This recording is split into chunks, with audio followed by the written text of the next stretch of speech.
2 laps now, and they're already sliding all the way to the top and using that high groove. Oh, we got trouble here on the backstretch. Sideways, a 21 car, Bill Elliott. Sam Hornish also involved. Straight right there, straight down right there.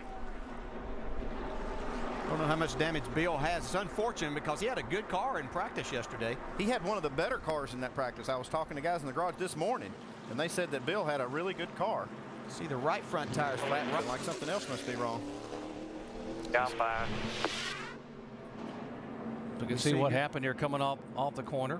He kind of got squeezed 2 ways. 01 of Regan Smith got him, and Bill had to kind of get out of the throttle, and then Sam Hornish got into the left rear and sent Bill spinning. It looked like he did have a little contact with that left front on the inside wall.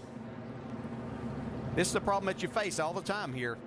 Car just doesn't give you, I'm not sure Regan Smith, well, you can see it wasn't really anything what Regan Smith did. It was all Sam Hornish getting into the left rear. Awesome Bill from Dawsonville, a 5-time winner at Atlanta Motor Speedway, involved in the first caution of the day. Back after this message and a word from our ABC station. Hey man, today is your day. Don't worry about being polite on the radio. It's getting serious, guys. I think they want to go for that win. Trouble on the track. Car in the wall is Scott Riggs up into the outside wall there. See what happened to Scott going down the backstretch, entering the corner there. To get a little help. Oh yeah, that's not a tire problem. No, that thing went flat because of the contact. Yeah, a little contact from Elliott Sadler there. Elliott was trying to pull out and make the pass and seemed to misjudge that just slightly. This will be a great opportunity for these cars to get in here and check the tire wear. The thing is, when you have this little grip, it doesn't take much with these cars to send them the wrong way, and unfortunate for Scott Riggs today. Under caution for the 4th time today at the Pep Boys Auto 500 at Atlanta Motor Speedway, the 9 car. Casey Kane, who had been struggling for the last 45 or 50 laps, finally got sideways. Here's what produced the yellow flag. Well, he's really been struggling with this car. And you see, I mean, it's just out of control. He finally just cannot save it. And now he spins all the way around, blows all 4 tires out. New car in, you had to really work it to get fit to be able to hang on to the steering wheel. And we yeah, the 55.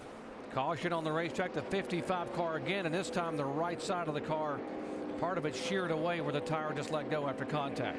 Got a lot of debris out there somewhere on the racetrack. Goes up towards the top part. Looks like Michael, yeah, into the wall again. Yeah, right after that tire, you can hear the tire blow out. 2 of them.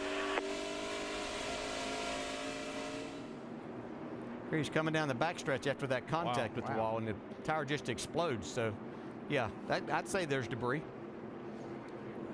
Right rear fender just sheared away and just pieces and parts everywhere. Yeah, what would look like was going to be a very promising day for Michael Waltrip and this Napa Toyota has turned into a nightmare for them now. It's unfortunate, but they had a great run in the first half of this race. Flat, we're coming, guys. We're coming.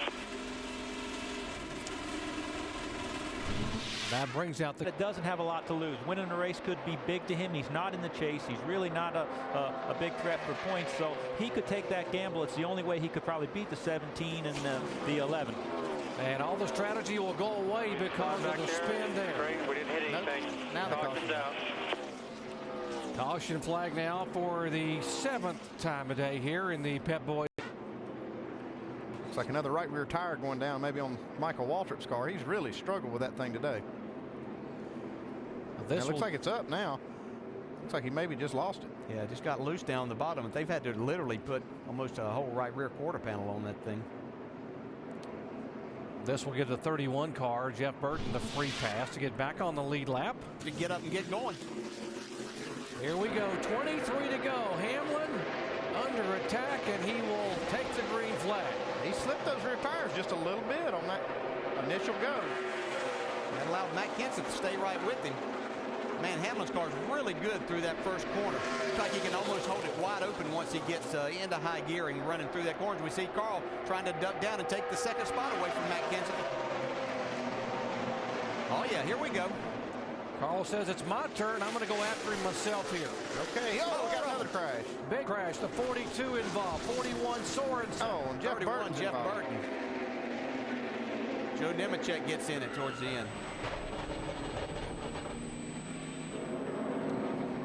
Wow. Montoya's day just went from bad to like a worse. top 5 to in the garage area here. See Jeff Burton getting his car fired back up, trying to pull away. Dave Blaney not able to pull away. You see the splitter barely hanging on, but what part is there is on the ground. Just watch the battle here. They enter turn 3 right here. Blaney sliding backwards. There's the contact with Burton. Yeah, it looked like Blaney tried to come down, thought he had that slot open, and Jeff Burton was trying to fill that spot on the bottom of the racetrack, and they got together. Close calls right there. Cars just missing this accident. Now let's look and see what Jeff Burton's view was. Yeah, you can see that he took the option. He was going to take that option to the inside. He thought that Blaney was hung in the middle and wasn't going to be able to get to the bottom, and he was trying to fill that hole as Blaney came down. Looked like Dave Blaney was just trying to get out of the way and didn't realize that Jeff Burton made the move to the bottom. Yeah, and this looks simple, maybe enough from this, but when you're inside the seat running at close to 200 miles an hour on the entrance of that corner, things happen in a hurry.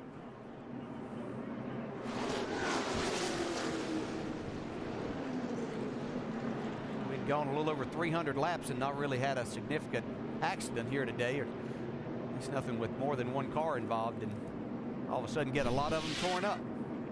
Juan Pablo Montoya now climbing out after riding along with Carl Edwards here. See him get through the gears. A little touch there. Just enough to rattle his cage. That's right, rattled that, and it also gave him the outside lane, which he was wanting. He knew that momentum and to run wide open off of that second. White flag. One more time. Bring it back here. See Hamlin really fighting the steering wheel right there. This is the final lap, so no chance of a green-white checker, but here comes Jimmy Johnson on Denny Hamlin. Yeah, he gave him that outside. I was a little surprised there. If he makes that run, we talk about this turn 4 pass. It's not going to be for the win this year, but it might be for second spot. There's Carl Edwards. Here's the battle for second as they are in turn 3. Carl Edwards. Whoa, coming out of turn 4. As the 48 makes the pass, and Carl Edwards will come down and win for the 7th time in 2008. And Jimmy Johnson finishes second. Unbelievable. What a great day for those guys. Man. What a remarkable performance. He gets right on the side of Denny Hamlin. I guess this car, you see it start getting loose right there. Almost overcorrected and got into the 48. Great job saved by Denny Hamlin. Yeah, it was. Not to cause the crash. Look at this crew right here. Wow. Boy, Chad, you should be very proud. I bet you are proud of these guys, Rick Hendrick, because